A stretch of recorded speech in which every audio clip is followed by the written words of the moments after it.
Penguin Random House Audio presents A Good Enough Mother by Bev Thomas. Read for you by Rebecca Lacey. 1. On paper, Dan Griffin was nothing out of the ordinary. He was anxious. He was urgent. He was like any other patient we see in the trauma unit. Unremarkable was how I described him to the police. When they looked for answers in those early therapy sessions, they read about the bruise on his face, the terror in his voice, and the flashbacks that were so visceral they took his breath away. But there was nothing to hint at his capacity for violence. Nothing at all to suggest what he was capable of. It took a while to understand that the question to ask wasn't, why didn't I see it coming, but why didn't I move out of the way?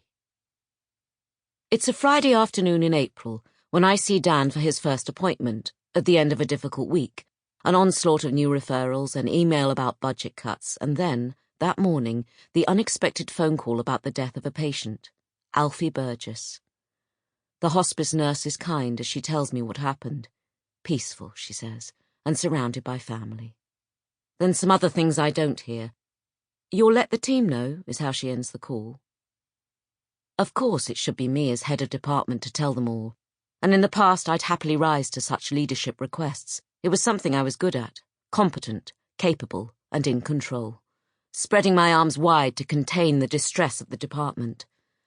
But that day, in the run-up to Tom's birthday, my hand is shaking as I replace the receiver. It's a feeling that's been getting worse. The once fluttery sensation in the pit of my stomach has become a band of tension across my chest. It could be the death of anyone, a next-door neighbour's friend, or even the story in the news. But when it's someone I know well, like Alfie, it tightens until it becomes hard to move.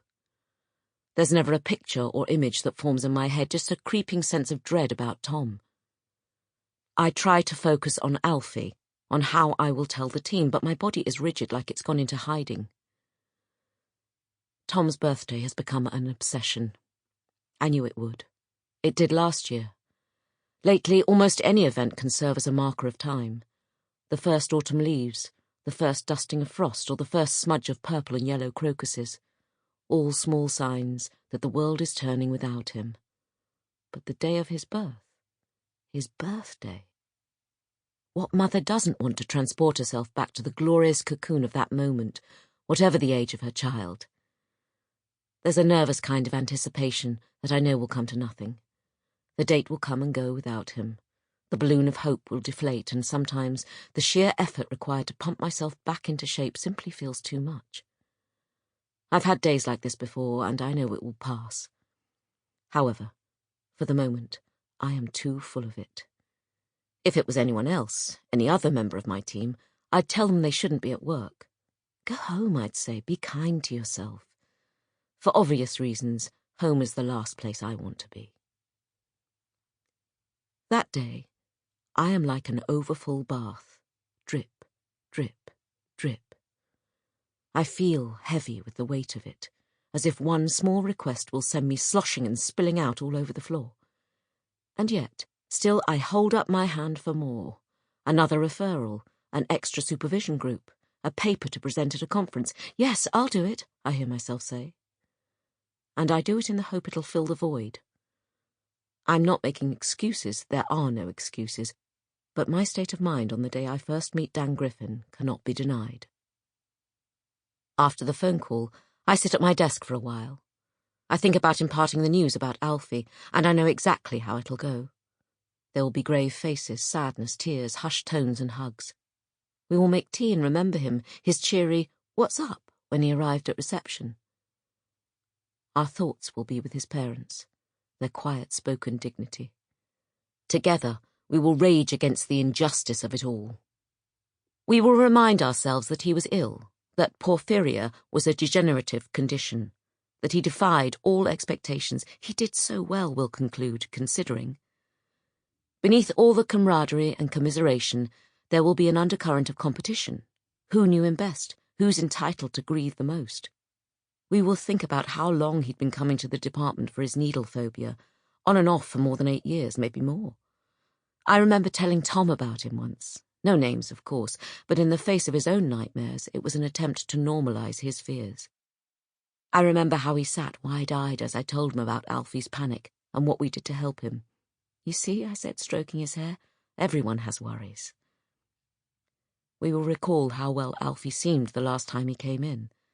There will be a card to sign, a collection for the flowers. I feel dizzy just thinking about it all. Tasks that I have both welcomed and risen to effortlessly over the years today feel insurmountable. I don't want more grief, more death. I already feel stalked by it.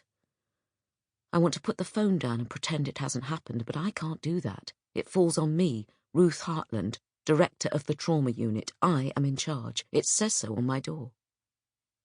In the event, I am lucky. After telling my colleagues in the neighbouring offices, I bump into Paula in the corridor, and, given she delights in the status of her new office manager position, I know she'll tell the rest of the team and have a collection organised by lunchtime. I managed to steer clear of everyone for the rest of the morning, but in the afternoon it's my responsibility to log all new patient referrals in the main office. I can feel the quiet sadness. There's also an air of stoic resilience. Look at us, it seems to say. We're clinicians. We're trained to manage and contain difficult feelings, including our own. Tom used to joke about it. "Mum," he'd say, "you're at home. You can stop being a therapist now." Still, I can feel the heightened sensitivity, people treading carefully around each other, as though bruised and tender after an accident. After 10 minutes, I can't breathe for the kindness and the solicitous glances. Things soon shift.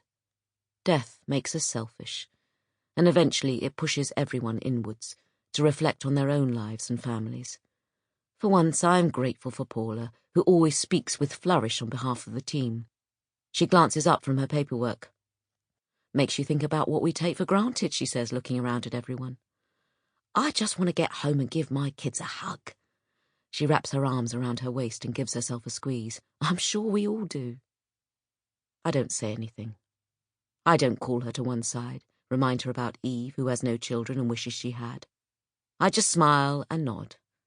I don't speak about myself, I can't. No one knows about my situation. It's better that way. Dan Griffin is my last patient that afternoon. My consulting room is round the corner from the waiting area, and the walk to collect a patient takes about a minute. A journey I have made hundreds of times over the last 25 years. Tom and Carolyn used to visit me here sometimes when they were small. I remember how Tom liked the swingy chair in the main office, where he'd sit gazing out of the window over the tops of the trees. They'd both be surprised to see how little it's all changed. The carpet and the furniture are exactly as they were. Over the years there have been a few additions to the walls in the corridor. The framed Beacon Award, the Trust Commendation for Clinical Excellence. Otherwise, it's the same. The seascape by the lift, the row of abstract pictures with scattered geometrical shapes, and the one Tom liked best, the shaggy dog jumping in the rain. It's what we offer here, a sense of stability, something constant and reliable for people who've known terror in their lives. These days, David would shrug in the face of any psychological theorizing. "What difference does any of it make?" he'd say. Maybe that's because of what's happened to our own family. Usually, as I walk to collect a new referral, I spend a few moments clearing my head, orienting myself to the new patient and the process about to begin. Today, I don't. I'd like to say I was thinking about Alfie and his parents, but that would be a lie. I walk slowly and deliberately, my eyes on those swimming pool blue carpet tiles. It's just as I pass the stairwell that I look up and see him in the waiting room at the end of the corridor. I stop and stare. Everything else falls away. He's hunched in the chair by the door, head in hands, hair hanging down over his fingers. I hear myself make a noise, a muffled sort of cry, and then a wave rolls gently through me. I feel suddenly light, elevated. He's grown his hair long again. David would hate it. I'm pleased. One of the last times I saw him, he'd hacked it off completely, leaving long golden curls in the bathroom sink that made me want to weep. Now it's grown back down to his shoulders. It suits him long, I think, as I reach a hand to the wall to steady myself. As I move closer, I can see his donkey jacket. Sample complete. Ready to continue?